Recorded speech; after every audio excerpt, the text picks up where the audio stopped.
Yang saya hormati Ibu Kepala Sekolah beserta Bapak Ibu Dewan Guru yang bersedia berkenan hadir untuk memenuhi permintaan saya.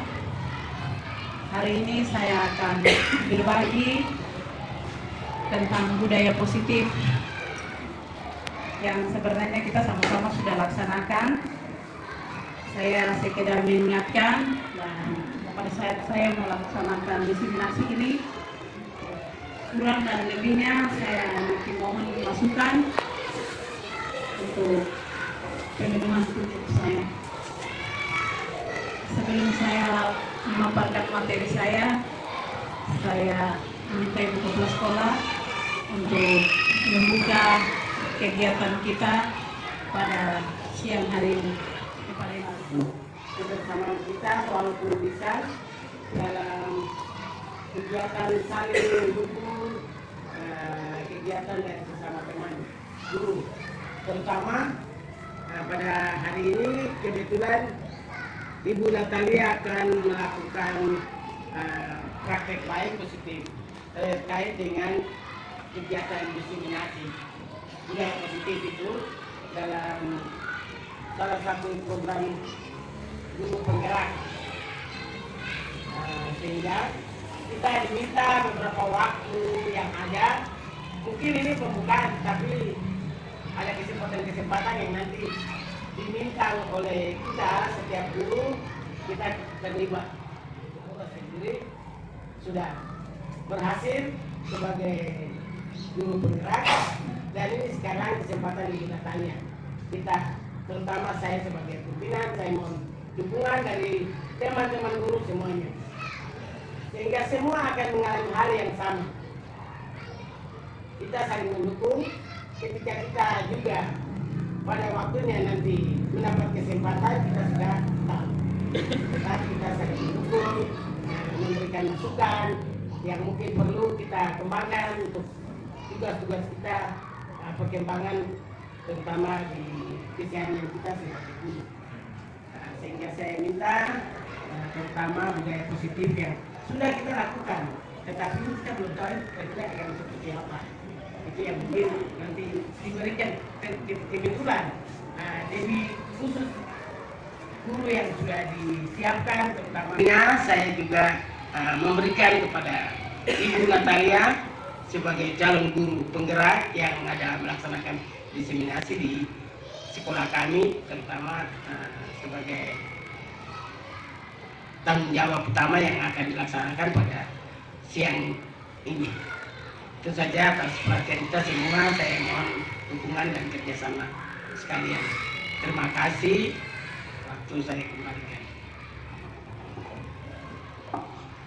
Terima kasih kepada Ibu Kepala Sekolah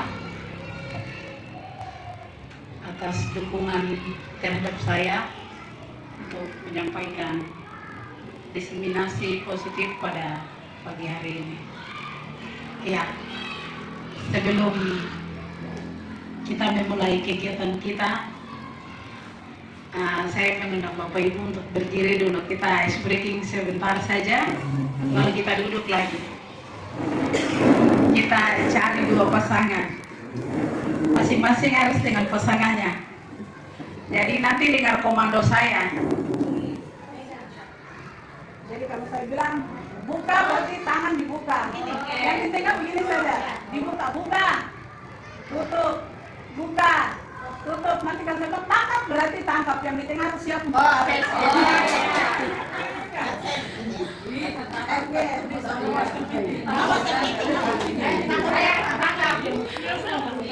Buka, tutup, buka, konsentrasi ya, tutup, buka, tangkap.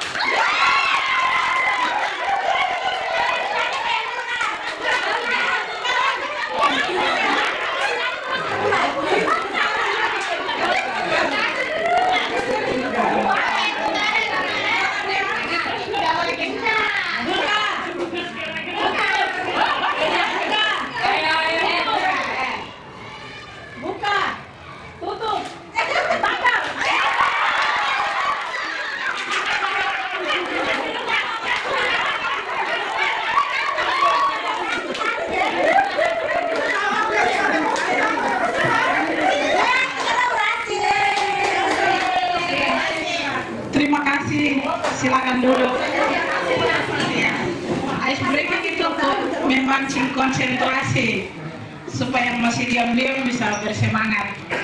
Ya, terima kasih banyak Bapak Ibu. Kita langsung masuk ke materi. Nah, ini adalah konsep inti dari budaya positif. Di situ ada 8. Perubahan paradigma, disiplin positif, nilai-nilai kebijakan dengan paradigma baru. Berarti kita punya cara kita berbuat. Nah, pembelajaran paradigma baru merupakan pembelajaran yang dirancang berdasarkan pembelajaran berdiferensiasi, sehingga pada peserta didik belajar sesuai kebutuhan berdasarkan tahap perkembangan sesuai dengan teori psikologi modern untuk mewujud profil belajar Pancasila. Seperti hari itu teman kami Ibu Laura telah berbagi bagaimana kita ketika menjadi seorang guru membuat pembelajaran berdiferensiasi, berarti menyatakan kebutuhan anak dalam kelas. Jadi kita guru bukan hanya materi yang kita siapkan itu berarti yang suka-suka kita, tetapi kita lihat dulu anak di dalam kelas itu seperti apa kondisinya. Mungkin materi yang kita persiapkan itu terlalu tinggi, padahal ada anak yang masih sedang dan juga di bawah dari kategori materi yang kita berikan. Jadi berdiferensiasi berarti ada kebutuhan yang harus dipenuhi di dalam produk, mungkin lebih kepada hasil anak belajar. Nah, saya pikir untuk berdiferensiasi saya tidak lanjut jelaskan karena rekan kami sebelumnya sudah berbagi terkait pembelajaran berdiferensiasi.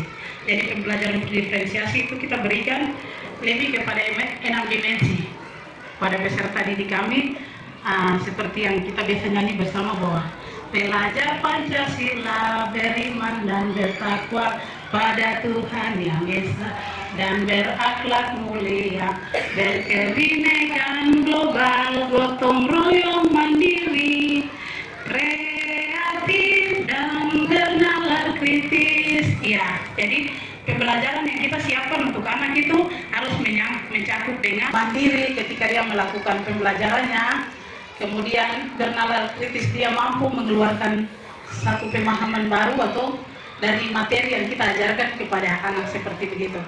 Adik Ibu lanjutkan lagi. Iya, di sini ada gambaran terlihat seperti anak. Di depan itu ibaratnya murid, di belakang itu guru, seperti sedang memberikan todongan begitu ya, mengontrol penuh kepada anak. Berarti diarahkan sesukanya guru, tidak melihat seperti yang tadi saya bilang apa yang anak butuhkan menjadi kebutuhan anak itu, tetapi semuanya dipaksakan oleh orang dewasa, terlebih kepada kami guru.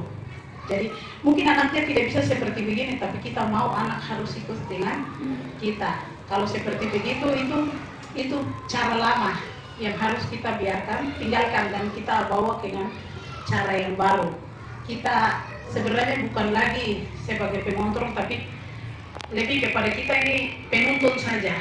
Karena sebenarnya di guru penggerak kami dapat bahwa teori tabula rasa seperti hari itu Ibu Laura sudah sampaikan itu benar, bahwa anak itu secara kertas kosong yang kita harus tulis penuh di dalam, tetapi sebenarnya tidak, karena anak itu dia sudah lahir dengan minat-minat, sudah ada dari Tuhan, sudah berikan dia karisma, kemampuan.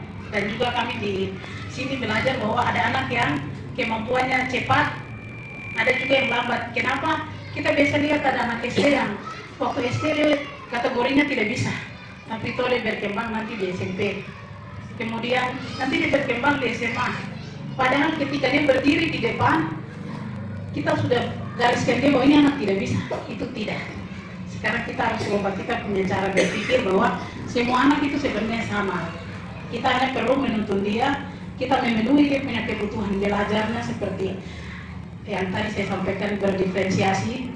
Jadi kita tidak diarahkan untuk mengontrol penuh, tetapi sekarang pendidikan itu mengarahkan kita untuk menuntun, karena sebenarnya banyak cara untuk bawa anak mengikuti tahapan yang ada, seperti begitu. Jadi kita tidak setiap saat ikut ibu guru punya mau, ikut bapak guru punya mau, tapi kita juga lihat apa yang anak perlukan pada saat kita mempersiapkan pembelajaran. Jadi miskonsepsi berarti kesalahpahaman kita selama cara berpikir kita nih ya, kita rubah terhadap anak. Jadi kita bukan menjadi pengontrol anak harus mau seperti kita punya tujuan, tetapi kita lihat apa yang anak mau, maksudnya kebutuhannya.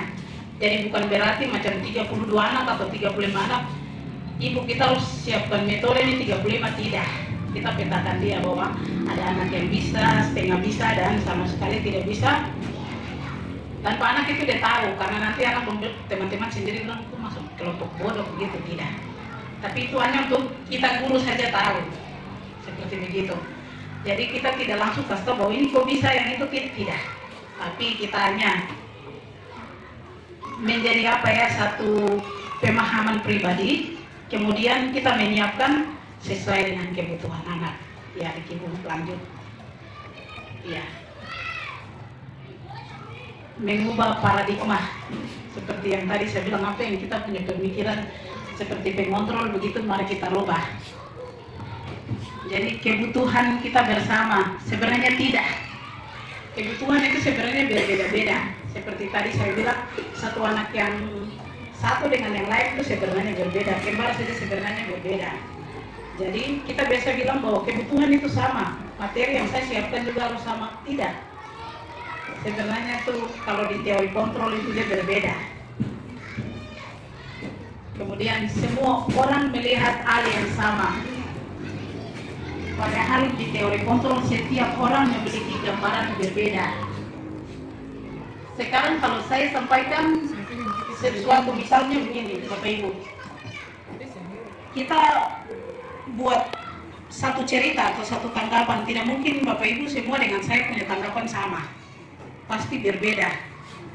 Ada ibu yang lebih beratnya ke tanggapan yang satu, sementara yang satu berbeda. Jadi sudut pandang orang itu sebenarnya cara paham, memahami pandangan orang lain itu beda. Jadi kita jangan samakan bahwa semua anak di dalam kelas itu sebenarnya sama. Berikutnya kita mencoba mengubah orang agar berpandangan sama dengan kita. Kalau di teori kontrolnya kita berusaha memahami pandangan orang tentang dunia. Yang berikutnya perilaku buruk dilihat dari suatu kesalahan. Semua perilaku memiliki tujuan. Jadi tidak selamanya kita bilang bahwa yang salah itu sebenarnya dia tidak baik. Tapi kita harus lihat ketika dia berbuat salah itu tujuannya apa. Pasti ada sebab dan akibatnya. Berikutnya, orang yang bisa mengontrol saya, orang lain bisa mengontrol saya. Kalau di teori kontrol hanya Anda yang bisa mengontrol diri Anda. Kalau orang lain yang kasih kontrol terus, berarti nanti lama-lama jenuh. Terlihat macam orang terlalu sibuk dengan saya, seperti begitu. Jadi kita mengajarkan supaya anak pertama itu dia paham dia punya diri, apa yang saya harus buat. Berikutnya, saya bisa mengontrol orang lain. Kalau di teori kontrol Anda tidak bisa mengontrol orang lain, seperti paksa-paksa tadi saya bilang, kayak todong-todong begitu tuh. Dia tidak mau begitu tuh, kita langsung gagal. Kalau di teori kontrol itu kolaborasi dan konsensus menciptakan pilihan-pilihan baru. Kolaborasi berarti harus ada hubungan kerjasama untuk membuat satu pilihan. Ya mungkin pada saat ke anak juga kita guru harus punya apa ya, suatu kolaborasi yang baik dengan siswa. Dari seperti yang tadi saya bilang bahwa pemetaan kebutuhan siswa itu kan kita harus menjalin hubungan yang baik di dalam. Kemudian orang tua murid juga harus kita libatkan penuh. Jadi jangan sampai nanti sudah mau akhir ulangan baru ini dia punya bapak yang mana, mama yang mana, mulai cari lagi, tidak tahu rumah di mana, anak mau tinggal kelas. Jadi sebenarnya dalam setiap saat kita mau melaksanakan itu yang dari awalnya itu yang kita sudah harus menjalin satu kolaborasi yang baik supaya mungkin ada satu jalan yang baru untuk yang dapat kita tempuh. Berikutnya, model berpikir menang atau kalah. Teori kontrol itu ya, karena ada bagaimana yang dia berbagi, dia bilang bahwa itu kayaknya ada anak yang bilang ibu guru sudah bully-bully kita di dalam kelas karena ibu bilang yang ini bisa, yang itu tidak bisa. Katanya di IT ada yang berbagi begitu. Nah yang ini bisa, yang itu tidak bisa. Ibu guru bully bilang kita tidak bisa, yang teman sana bisa. Jadi sekarang mungkin karena apa ya suasana kan, jadi anak-anak sudah bikin konten semua itu jadi bully-bully begitu. Padahal sebenarnya tidak. Jadi kita punya kebiasaan yang anak ini menang kok, yang ini kalah, itu sebenarnya harus kita hilangkan. Semuanya kok bisa begitu. Padahal standarnya kita sudah tahu bahwa sebenarnya siapa yang bisa dulu, yang mana yang masih, terus yang mana yang sama sekali tidak bisa. Nah kita lanjut tadi. Berikutnya disiplin positif.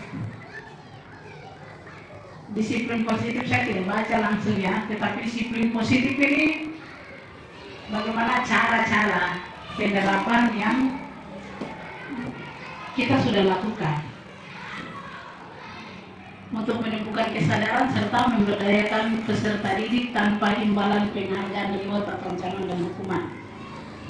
Saya selama ini pikir bahwa sebenarnya penghargaan itu, sebelum saya ikut guru penggerak, penghargaan itu tuh untuk memotivasi anak. Tetapi ikut materi ini saya juga sempat jualan dan saya pribadi saya sedikit protes ke fasilitator. Ada itu saya bilang bahwa sebenarnya reward atau penghargaan ini untuk memicu anak untuk bisa aktif. Tapi di dalam teori ini dibilang bahwa itu sebenarnya termasuk hukuman juga.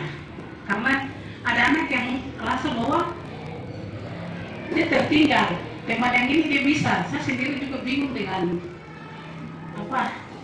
teori ini.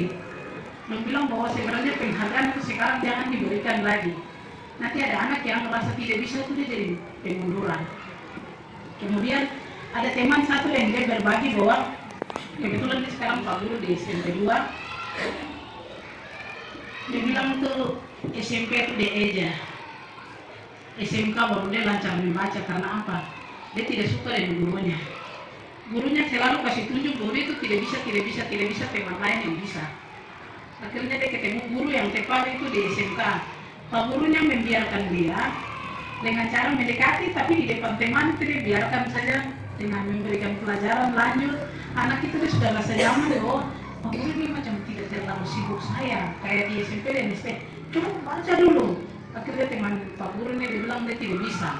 Bukan karena apa dia tidak berusaha, tapi dia jadi Pak gurunya. Karena dia malu, teman-teman lain bilang, oh, kok tidak bisa terus begitu. Jadi dia bilang dengan sendirinya dia langsung punya motivasi itu macam tidak ada lagi ibu guru nih bilang-bilang saya, Pak guru nih bilang-bilang saya tidak bisa. Jadi dia bilang tertanam dalam dia punya diri untuk tidak suka. Biar sudah saya begitu saja. Nanti ke SMK dia bilang masuk SMK dulu baru teman ini dia bilang udah ketemu guru yang beda caranya. Mungkin karena dia sudah besar kah?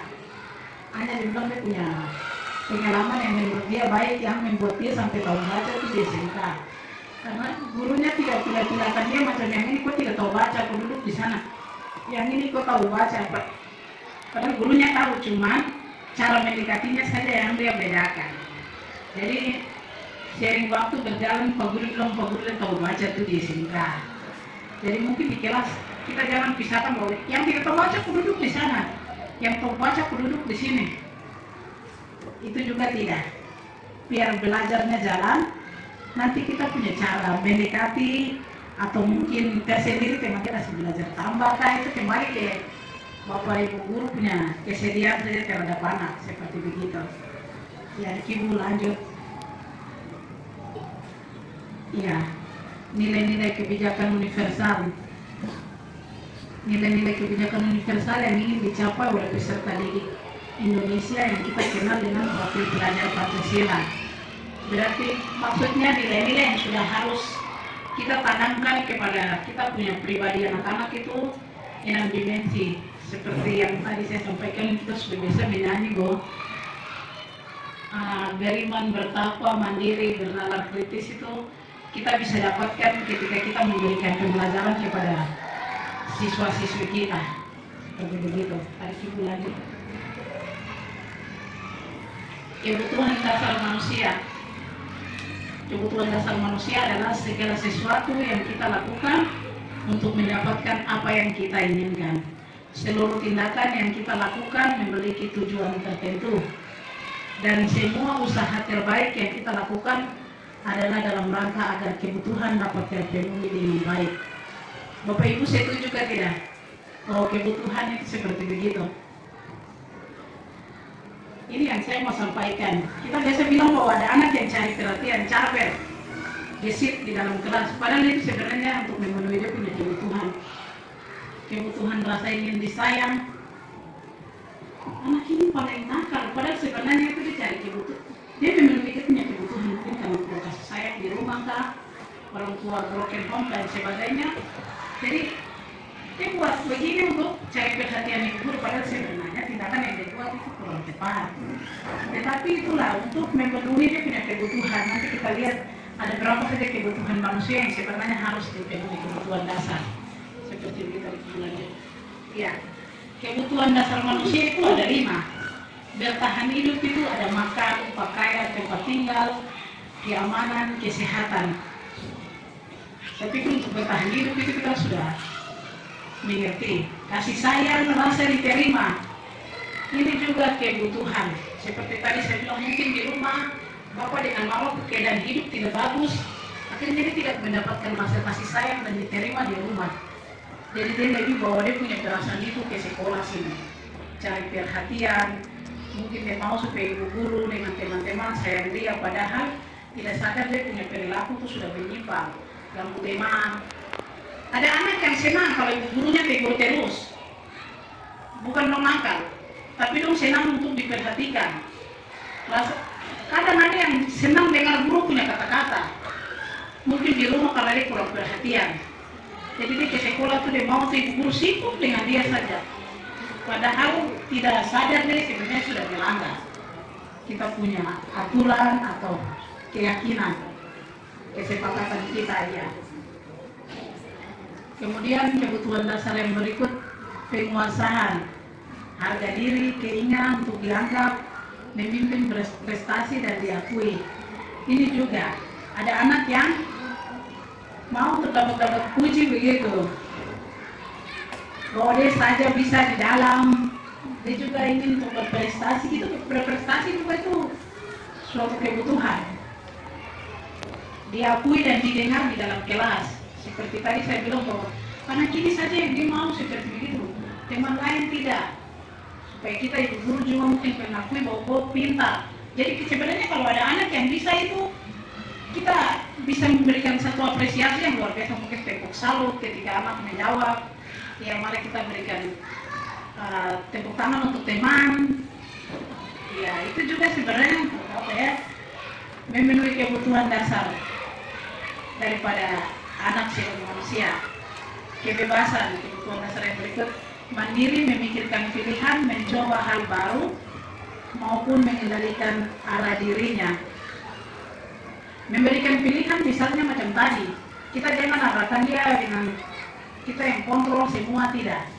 Tetapi coba kita lihat dong punya apa ya, kebutuhan dan waktu saya meminta mereka di Pulau Orang untuk berbagi ke saya melihat bahwa di sini ada cara. Jadi kita masuk di dalam kelas, kita juga harus sudah tahu ada anak yang dia suka dengan nonton, ada yang dia dengar saja. Jadi kita harus perhatikan anak. Kadang dia tidak harus duduk lurus baru dengar kita ada jelaskan di dalam, tapi mungkin dia bergerak sedikit, tapi dia dengar juga apa yang kita sampaikan. Ada anak yang dong suka lihat, mengikuti seperti yang kita maksud. Ada anak yang dari lebih untuk bergerak, mungkin mendengarkan ya, tipe mendengarkan, tapi dia mengikuti walaupun mungkin gerak tubuh kita rasa bahwa tidak sesuai. Jadi sebenarnya itu kita juga harus perhatikan hal-hal seperti begitu. Kemudian yang terakhir, kesenangan, bermain, humor, antusiasme, tertawa. Ya, apalagi anak-anak ini dong punya waktu untuk bermain bersama.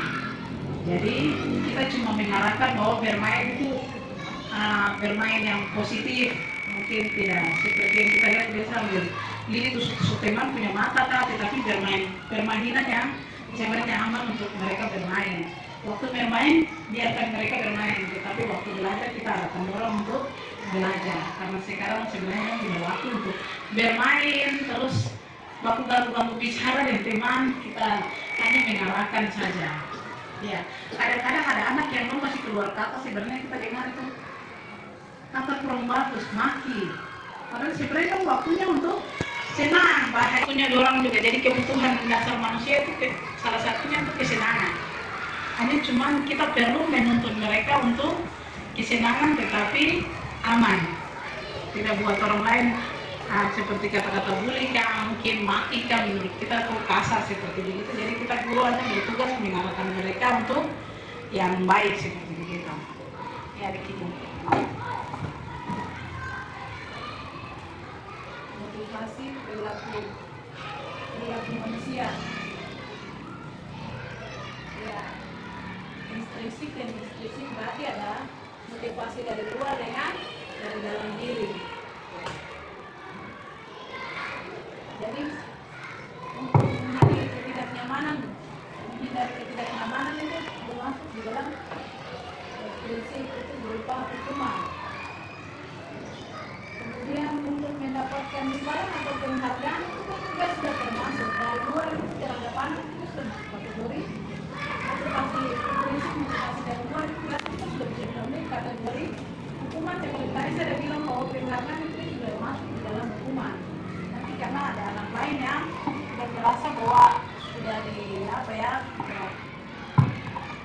nyaman kah, atau mungkin macam seperti sudah dipilah-pilahkan. Jadi sekarang saya pribadi juga sebenarnya imbalan dengan penghargaan masuk dalam kategori hukuman ini memang saya rasa agak protes, tapi mungkin ahli pendidikan melihat bahwa di sini ada menimbulkan ketidaknyamanan dari anak terkait penghargaan dan hukuman ini secara tidak langsung.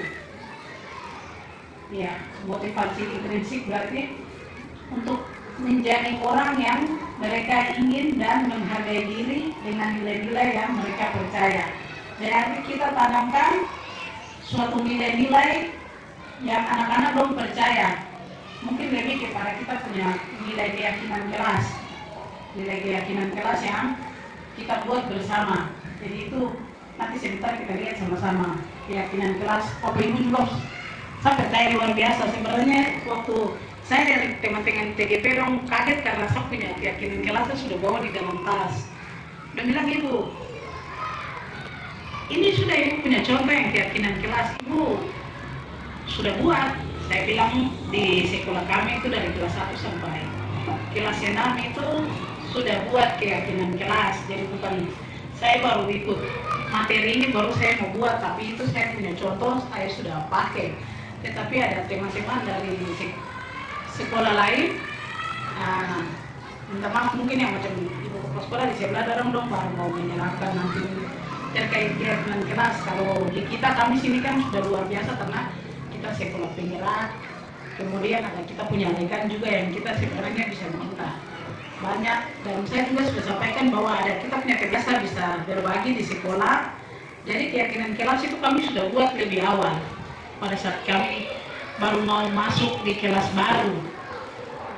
Jadi Ibu Bapak Ibu PP bilang, oh luar biasa sekali Ibu Natalia punya sudah ada. Saya bilang ya, dari kelas 1 sampai kelas 6. Kemarin kami di AT ada Ibu Arfi dan teman-teman lain, kami sudah sepakat, sudah berbagi bagaimana caranya kita membuat keyakinan kelas di kelas kita masing-masing. Jadi di sekolahnya kami itu sudah ada seperti begitu. Adik Ibu lanjut. Iya, hukuman, konsekuensi dan restitusi. Iya, hukuman itu kadang-kadang kita berikan itu tidak ada rencana, tetapi pukulan langsung satu kali saja begitu jalan, itu tidak ada rencana, tidak ada maksud, tetapi karena keadaan langsung secara tiba-tiba kita memberikan hukuman bertumbah berupa fisik maupun psikis. Mungkin yang kata-kata juga ya, kata-kata juga itu termasuk hukuman ke anak. Selain pukul, Tetapi kata-kata tajam itu juga termasuk hukuman. Ya, konsekuensi terencana atau disepakati sesuai dengan peraturan. Murid tetap dibuat tidak nyaman, sikap guru selalu monitor murid ya. Jadi hukuman dan konsekuensinya ada perbedaan. Misalnya kita suruh anak lari keliling sekolah, pokok pergi hormat bendera, itu tetap hukuman. Tetapi kalau konsekuensi itu sudah terencana, sudah ada kesepakatan. Kalau kamu tidak bawa buku, berarti kamu harus buat apa. Dan juga anak-anak seperti konsekuensi itu ya, terlambat nanti cuci WC. Terlambat itu kita sudah sepakati, kita sudah bilang bahwa siapa yang terlambat nanti dia cuci WC. Jadi cuci WC itu menurut saya tidak masuk ke kategori hukuman. Kalau hukuman berarti yang kita belum sepakati, baru kita buat kepada anak. Dia berbentuk kata-kata atau mungkin kita langsung pukul anak seperti begitu. Kalau konsekuensi itu sudah ada kesepakatan sebelumnya. Ya. Berikutnya restitusi, proses menciptakan kondisi bagi murid untuk memperbaiki kesalahan. Proses kolaboratif yang mengajarkan murid untuk mencari solusi sendiri. Restitusi ini nih yang kita harus guru perhatikan baik. Seperti tadi saya bilang bahwa anak dia bergerak terlalu aktif di dalam kelas, mungkin misalnya ya dia pukul teman, kemudian datang ke kita. Jangan kita langsung salahkan anak yang pukul teman itu. Oh ini kenapa pukul teman? Bikin menangis teman. Oh ini kenapa terlambat? Tidak. Tapi mari coba kita tanya. Kenapa kok terlambat? Kenapa pukul teman? Di sinilah kita akan menemukan satu solusi. Anak itu untuk dia memperbaiki, mungkin dia punya kesalahan, kekurangan, sering terlambat atau sering berantem di dalam kelas. Kita mencari solusi. Masalah ini sebabnya dari apa? Yang menjadi akibat. Mungkin dia pukul teman, jangan lihat karena teman menangis jadi langsung kita marah yang kenapa pukul teman itu. Teman dia sudah menangis itu kita guru tidak boleh begitu. Tapi kita tanya, pertama siapa yang salah? Masalahnya dari apa dulu? Karena belum tentu yang mencucurkan air mata itu orang benar. Siapa tahu yang mencucurkan air mata itu adalah pelaku. Jadi biasa tuh karena air mata menutupi segala sesuatu. Berarti kita guru, kita pelan-pelan kita sudah mulai membuat anak itu untuk menjadi satu kebiasaan bahwa saya kalau menangis berarti guru sayang saya. Padahal pertama mungkin dia nggak teman, jadi teman seperti satu kali kita tidak tahu. Jadi kita guru itu di sini diminta untuk kita tanya penyebabnya apa, dan anak yang berbuat salah dia akan memperbaiki dia punya diri supaya tidak melakukan lagi. Tetapi kalau kita tidak menyelesaikan dia punya persoalan, percaya besok dia buat lagi. Karena sebenarnya saya tidak salah, tadi ibu guru dia tidak bicara baik.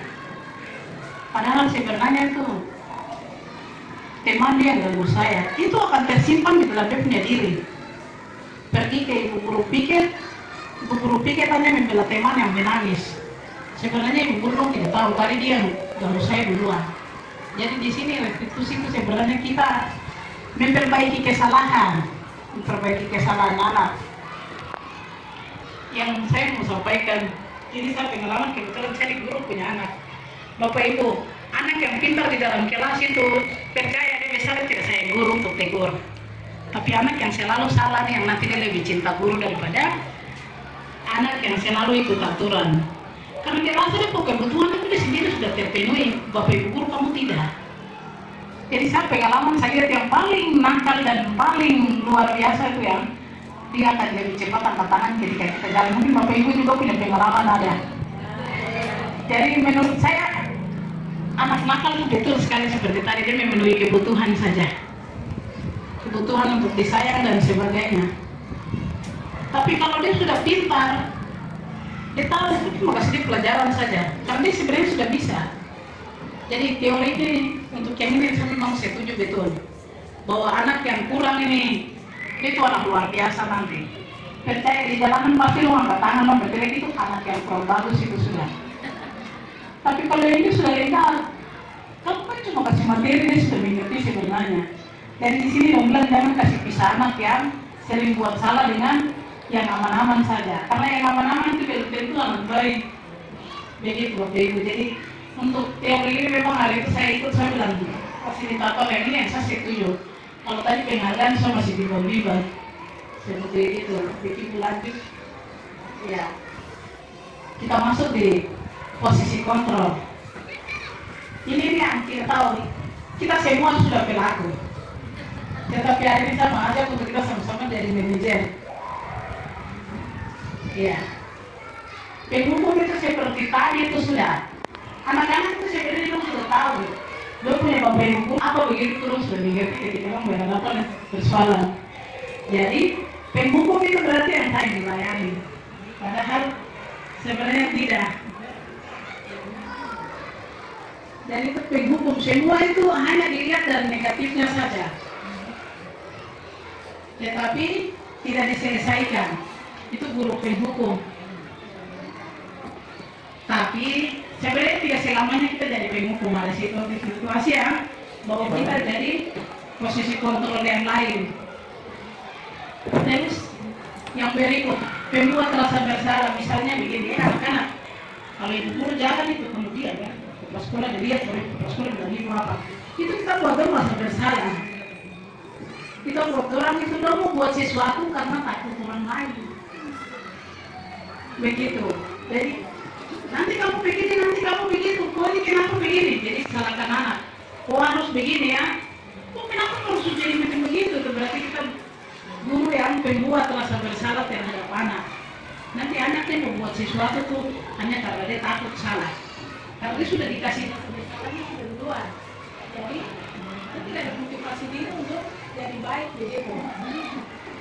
Ya, kemudian masuk di tema ini guru yang tukang bercanda dengan anak ini. Tukang bercanda. Ada bahasa-bahasa banggu-banggu ke anak itu jangan juga. Tidak boleh. Tidak boleh jadi teman dengan anak. Nanti anak itu tidak bisa kayak kita. Nanti kita mau bercari kasih naik nada lagi begini sudah tidak bisa. Karena kita sudah terlanjur dengan dia teman. Jadi guru itu tidak boleh jadi teman dengan anak murid. Sedangkan pantau ini yang sebenarnya guru juga tidak boleh buat. Seperti dengan prinsip bahwa saya datang saja cuma mengajar saja. Yang penting saya mengajar, keponakan dia mau buat apa, kok lanjut di situ sudah saya datang satu buat saja, itu satu bulan. Di situ ada yang bapak pukul dia itu setiap hari sudah biasa bapak pukul jadi kasih tinggal sudah. Tapi anak begitu sudah tahu itu guru pemantau, banyak kasih tinggal saja. Baru ada teman guru yang tidak masuk juga. Kita cuma duduk saja, aduh bukan siapa murid itu guru yang sana, pak guru yang sana, pak murid itu terlalu nakal sekali. Nanti pak guru datang baru bilang, kok anak-anak kemarin itu terlalu nakal, itu berarti guru pemantau. Jadi hanya pantau saja, cuma dilihat saja dan dia malas pusing. Guru malas pusing itu. Sadar diri. Itu waktu saya terima materi, saya bilang minggu ini kita pelaku 55-nya kita pelaku. Saya juga buat semua. Iya, jadi jangan malas tahu dengan anak-anak. Malas tahu guru yang malas tahu itu sudah yang guru pemantau cuma lihat-lihat. Apalagi di depan kita punya anak murid. Kunci pintu, polisi bilang aku mau baku bunuh urusan. Cuma dengar saja, saya punya anak murid di sebelah dan saya sudah aman. Wah, untuk apa? Aku punya ibu guru juga saya suruh tidak mau masuk dulu, teman. Jadi besok kalau wah, kemarin orang baku pukul itu sedang guru pemantau tuh. Hanya cuma lihat, dengar, habis itu kasih tinggal. Tidak mau bantu anak juga. Yang berikut itu manajer. Manajer ini guru yang seperti tadi saya bilang harus Mencari solusi dari teman. Kita tidak bisa hanya lihat dari kenapa kok terlambat. Mungkin mamanya pemalas kah? Itu kita harus cari tahu pelan-pelan. Ada orang tua juga yang tidak mau antar anak. Datang senang antar mungkin anak kecil. Jadi kita harus perhatikan dia, ini anak terlalu nakal di dalam kelas juga, penyebabnya apa. Seperti tadi saya bilang, dia buat kesalahan itu karena untuk memenuhi dia punya kebutuhan. Jadi di manajer ini kita ikuti anak baik. Setiap permasalahan yang dia lakukan itu pasti ada penyebab, ada sebab akibat. Kemudian kita cari solusi dengan anak. Kita tanyakan dia, yang sebenarnya engkau buat ini, misalnya datang terlambat ini, kau melanggar apa tidak? Kita punya keyakinan di dalam kelas. Keyakinan apa yang sudah kau langgar? Nanti anak sendiri pikir-pikir, nanti itu kalau terlambat itu udah masuk di mana ya? Ibu guru datang tepat waktu. Menurut engkau bagus ke tidak kalau kau sudah datang terlambat? Tidak, ibu. Berarti mulai dari sekarang engkau harus belajar untuk tidak terlambat. Tapi kita lihat lagi itu terlambat dari apa? Mungkin main HP kah? Atau orang tuanya yang kurang antar, kurang bersemangat, tidak rajin antar dan sebagainya. Kita bisa memberikan masukan ke anak, cari tahu dulu. Ada orang tua juga yang malas tahu dengan anak. Jadi selain kita dengan anak kita dengar, kita pelan mendekati orang tua. Tadi seperti saya sampaikan bahwa ada kolaborasi, berarti ciptakan kerjasama dengan orang tua untuk mencari solusi dari kesalahan atau kekurangan yang anak buat selama mengikuti pembelajaran. Jadi manajer ini mengajarkan kita guru untuk satu persoalan itu kita mencari solusinya.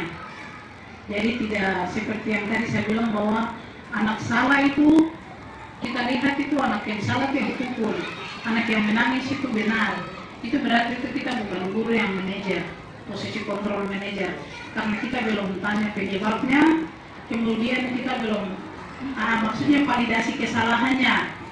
Apa sih yang buat engkau sampai seperti begini? Kita belum buat anak dia jadi sadar, dia melanggar tidak aturan, kita sudah eksekusi dengan penghukum. Jadi di posisi kontrol ini alangkah baiknya kita punya diri pelan-pelan untuk jadi manajer. Ini sebenarnya agak sulit, tetapi pelan-pelan. Jadi kita setiap persoalan anak tidak boleh langsung kita vonis bahwa anak salah, tidak. Tetapi di sini ajar kita untuk bagaimana kita melihat apa penyebabnya, seperti begitu. Ya, lanjut. Ya, di sini ada contoh-contoh posisi kontrol. Seperti tadi saya bilang, hormat pada bendera selama 1 jam. Itu berarti kita masuk kategori guru penghukum. Berikutnya, berapa kali Bapak Ibu guru harus memberitahu kamu kalau selalu saja mengecewakan Bapak Ibu guru. Itu berarti kita buat anak merasa bersalah. Oh, ini sudah marah-marah dia begitu, berarti itu kita sudah buat anak merasa bersalah di dalam dia punya diri. Dan kita lanjut. Apakah kamu tahu kesalahanmu? Kira-kira bagaimana kamu memperbaiki kesalahan ini? Sudah yang manajer tadi saya bilang, cari tahu sebab akibatnya, cari solusi. Berarti Bapak Ibu guru sudah luar biasa, sudah menempati posisi kontrol manajer, posisi kontrol yang terakhir.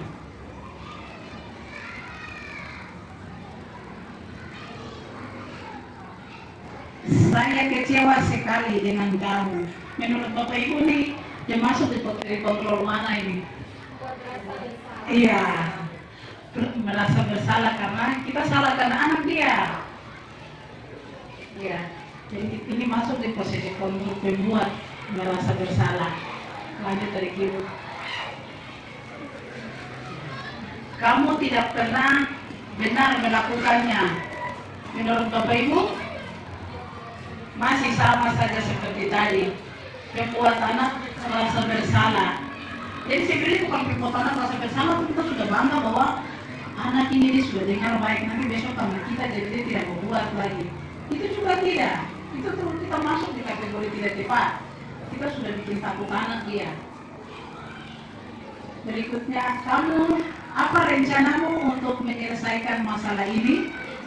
Ya, luar biasa. Saya pikir ada saya punya senior CGP di dalam sini yang sudah dibuat anak ini kata-kata cepat-cepat ringan mendekati anak ini juga jangan. Saya mau pesan lagi di sini. Jadi teman ini jangan bawa panggilan rumah ke sekolah. Jangan bawa panggilan mama, ibu, bapak, ibu, om pak guru, mak, tante, ibu. Itu yang namanya teman ini sudah. Besok dia tidak ada yang kau mama, ibu. Mama kawan itu tidak dan ini iya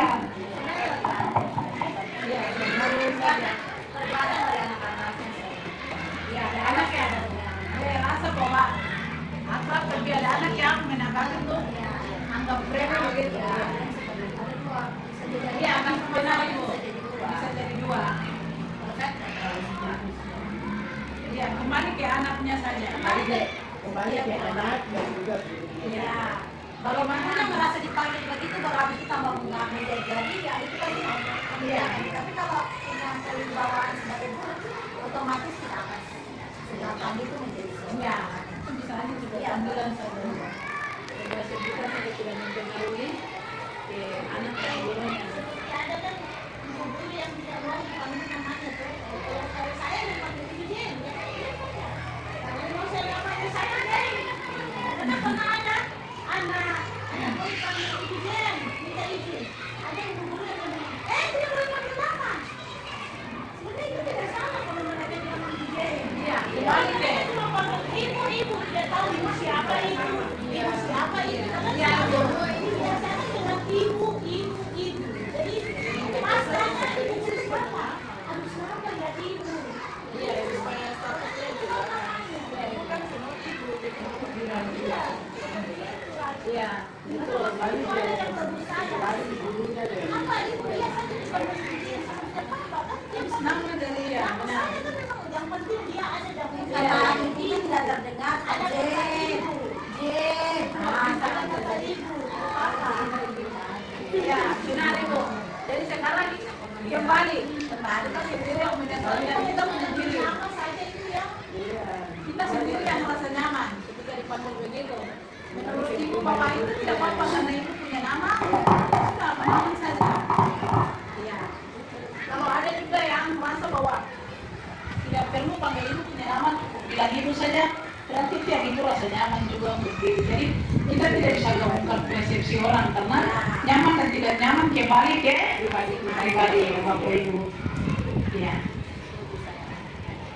ya kamu tidak pernah mendapatkan nilai jika tidak mengerjakan tugas. Ini kita masuk dalam posisi apa ini? Iya. Iya. Hanya pantau-pantau saja. Bilang-bilang saja ke anak itu. Tanpa ada tanggung jawab. Atau lempar-lempar saja begitu. Lanjut begitu. Iya. Keyakinan kelas ini seperti yang Bapak Ibu sudah tahu bahwa keyakinan kelas itu bukan peraturan, karena kalau peraturan kita yang sudah tahu baru anak-anak ikut. Kalau keyakinan berarti yang kita sepakati baru kita laksanakan bersama-sama di dalam kelas. Kalau dulu peraturan itu berarti kita sendiri guru sudah tulis, baru pergi langsung tempel di dalam sana. Tanpa anak-anak tahu, anak-anak coba baca, oh sudah harus begini. Itu yang peraturan. Sekarang kita rubah dia menjadi keyakinan kelas, berarti kesepakatan pertama bersama Bapak Ibu guru, wali kelas dengan siswanya. Nilai apa yang kita mau terapkan yang baik di dalam kelas.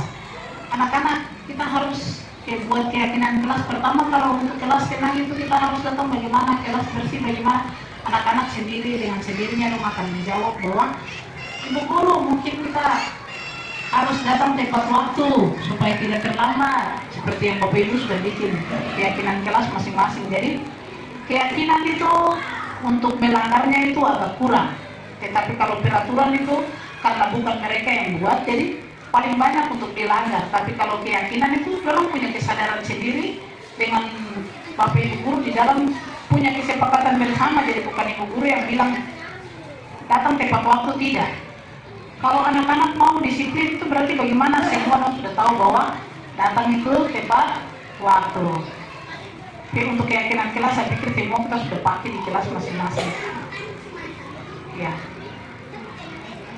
Ya, pembentukan keyakinan kelas bersifat asal berupa pernyataan universal nilai-nilai yang ada di dalam itu, kemudian nilai-nilai baik yang perlu kita terapkan di dalam kita punya keyakinan kelas.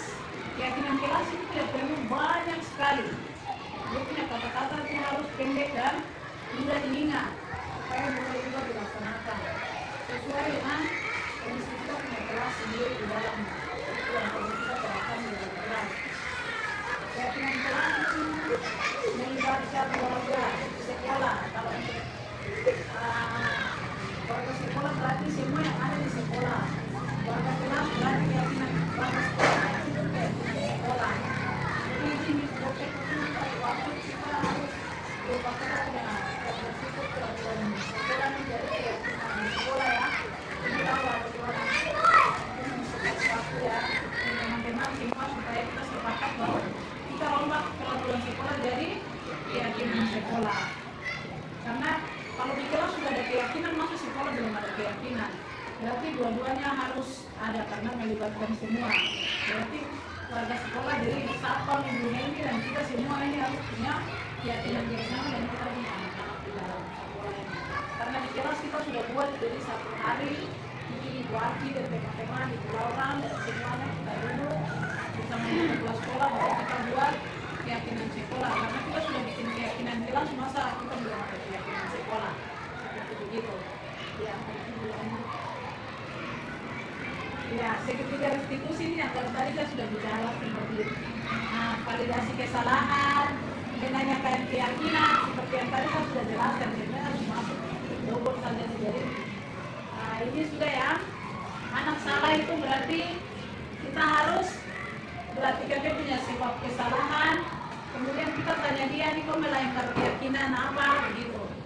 Menurut engkau ini bagus ke tidak yang kau sudah buat, terus stabilkan identitas, berarti dari salah itu kita robah dia untuk menjadi baik dan ada satu apa ya, solusi kesepakatan bersama untuk mencari solusi. Misalnya seperti yang tadi saya bilang, aku terlambat ya, kita tanya dia penyebabnya apa, baru nanti kita merobahnya punya diri itu jadi bagaimana. Habis itu kita sudah sepakat itu dulu, baru kita kerjasama dengan orang tua mencari solusi dan membuat satu apa ya, jangan keluar solusi sepakat dengan anak supaya bukan hanya anak buat itu tuh untuk kepentingan dulu, tetapi kembali ke yang tadi ada keyakinan kelas yang sudah kita buat itu bersama. Jadi itu sebenarnya restitusi tadi saya sudah jelaskan ulang-ulang ya, bukan saja validasi identitas ya, seperti tadi ketika anak bersalah itu kita harus lihat bahwa itu hal yang wajar karena ini juga manusia biasa. Jadi kita jangan selamanya buat dia jadi rasa bersalah, buat dia bahwa ada masalah. Yang menangis itu kita membela, bahwa yang pukul ini kita marah. Tetapi kita harus cari solusi seperti yang tadi sudah saya jelaskan bahwa setiap masalah itu ada penyebab, dari penyebab masalah itu harus kita cari solusi bersama. Seperti itu tadi ya. Lanjut saja ini sudah menanyakan keyakinan seperti tadi sudah itu ya.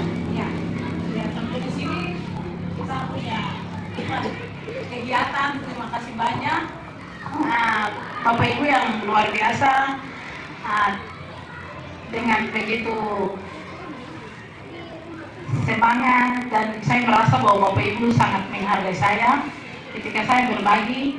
Saya bukan menjadi orang yang sudah mengerti, tetapi saya berbagi apa yang saya dapat, walaupun menurut saya sebenarnya saya punya pemahaman belum sepenuhnya luar biasa, tetapi satu keharusan bahwa saya harus berbagi ke rekan-rekan sekalian terkait apa yang sudah saya dapatkan. Yang saya mau pesan bahwa apa yang kita berbagi, apa yang kita terima, sebenarnya itu ada maksud. Saya sampaikan sedikit bahwa waktu rekan Ibu Laura mengikuti kegiatan CGP, saya itu dengan semangat mengikuti teman punya kegiatan. Akhirnya waktu saya mengikuti seleksi dan tahapan yang saya ikuti itu, saya merasa bahwa Yang ini tuh saya sudah agak mengerti, karena sebelum saya ikut ini ada teman ya sudah sampaikan seperti begini. Jadi saya rasa apa ya, ada kemudahan dan juga termotivasi. Mungkin hari ini saya berdiri di depan sini untuk meminta dukungan dan kerjasama dari Bapak Ibu, Ibu Kepala Sekolah dan Ibu-ibu senior dan saya punya rekan-rekan yang luar biasa. Hari ini saya berdiri di sini untuk meminta dukungan teman-teman yang begitu luar biasa. Harapan saya berikut nanti mungkin ada teman-teman yang lebih luar biasa dari saya lagi, karena sebelum teman-teman kami sudah jadi orang yang lebih duluan. Mungkin kami akan saling mendukung, karena di sekolah lain itu sudah banyak calon guru penggerak, dan lebih saya lihat bahwa itu honor yang banyak dari sekolah lain. Jadi ketika ada teman yang mau seperti begini, mari kita saling mendukung. Kita merubah, kita punya paradigma cara berpikir kita bahwa teman itu dia bisa, saya tidak boleh. Karena sekarang itu dia mengajarkan kita bahwa ketika teman bisa, kita pakai dia, jadi kita punya apa ya, sumber daya. Kita punya sumber daya untuk mendukung kita, sumber daya sekolah, dan juga mendukung saya punya pribadi. Ketika saya berdiri di depan, saya punya teman dia sudah duluan dulu, baru saya dari belakang. Apalagi di dalam sekolah sini ada kita punya ibu-ibu yang senior luar biasa.